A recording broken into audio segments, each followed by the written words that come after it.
साथियों नमस्कार, प्रणाम। मैं एस्ट्रोलॉजर वीरेंद्र जगुड़ी आपका अपने यूट्यूब चैनल पर स्वागत करता हूं और आशा करता हूं कि आपका इसने मुझे मिलेगा। इसी विश्वास के साथ आइए चलते हैं भाग 39 में। आज का मुख्य टॉपिक है 11 करण और उनके फल।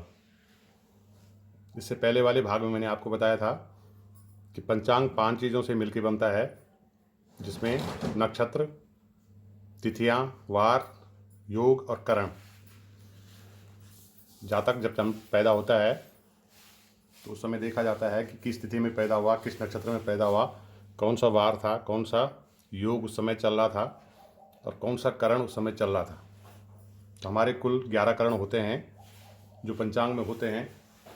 तो आइए उनके विषय में हम जानते हैं कि 11 करण कौन कौन से हैं और उनके फल क्या होते हैं, किस करण का फल क्या होता है।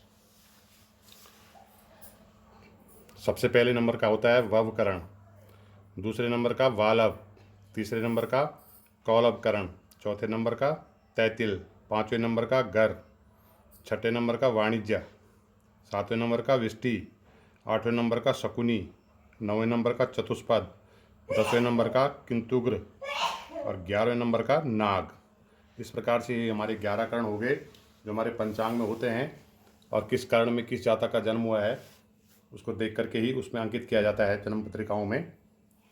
भव करण सबसे पहला जो करण है हमारा, इस करण में जो व्यक्ति पैदा होता है, जो जन्म जातक पैदा होता है, वो धर्मात्मा प्रवृत्ति का होगा और सदैव शुभ कार्यों में ही लगा रहेगा।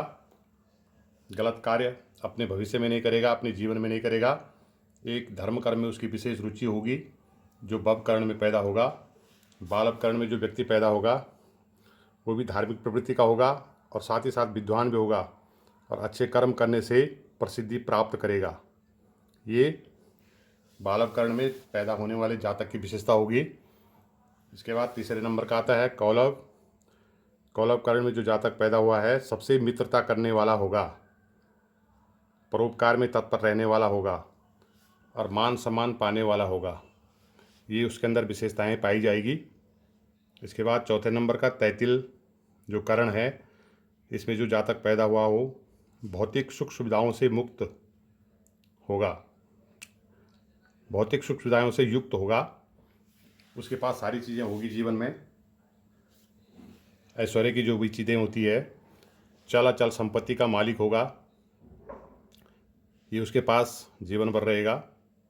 गर करण में जो जातक पैदा हुआ है मेहनत और परिश्रम के बल पर जीवन के सुख प्राप्त करेगा, मेहनती होगा, परिश्रमी होगा और अपने बलबूते पर अपने लिए सब कुछ प्राप्त करेगा और जीवन में सुख प्राप्त करेगा।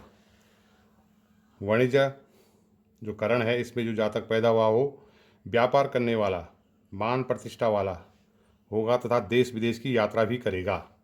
ये उसके अंदर विशेषताएं होगी जो इस वाणिज्य नामक करण में जो जातक पैदा हुआ हो वो अपने जीवन में अच्छी पद प्रतिष्ठा को प्राप्त करेगा और देश विदेशों में यात्रा भी करेगा और व्यवसाय इसके लिए सर्वोत्तम माना गया है। विष्टि जो करण है कुसंगति वाला, अनुचित कार्यों में अग्रसर, चंचल और कामिक स्वभाव का होगा।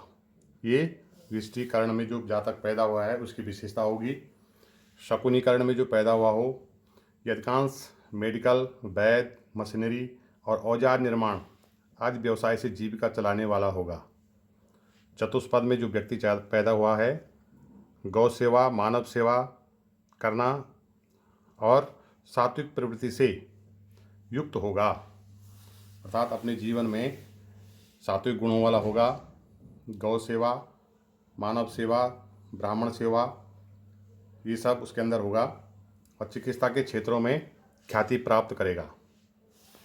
किंतुग्र जो करण है, इसमें जो जातक पैदा हुआ हो सबका प्रिय, मृदुभाषी, सरल स्वभाव वाला होगा और कुल का नाम रोशन करेगा, अर्थात कुल का दीपक होगा। ऐसे उसके अंदर विशेषता होगी जो इस करण में पैदा हुआ हो। इसके बाद अंत वाला है नाग। नाग करण में जो व्यक्ति पैदा हुआ है मेहनती, ईमानदार, सुंदर नेत्र वाला होगा और शारीरिक व्याधि से भी ग्रसित हो सकता है। ऐसा इस करण में पैदा होने वाले जातकों को देखा गया है। तो इस प्रकार से हमारे जो 11 करण हैं ये इस प्रकार से है, इनका जो फल है ये मैंने इस पे लिख दिया गया है। धन्यवाद। यदि आपको वीडियो पसंद आए तो लाइक, कमेंट और सब्सक्राइब जरूर कीजिए। Thank you for watching.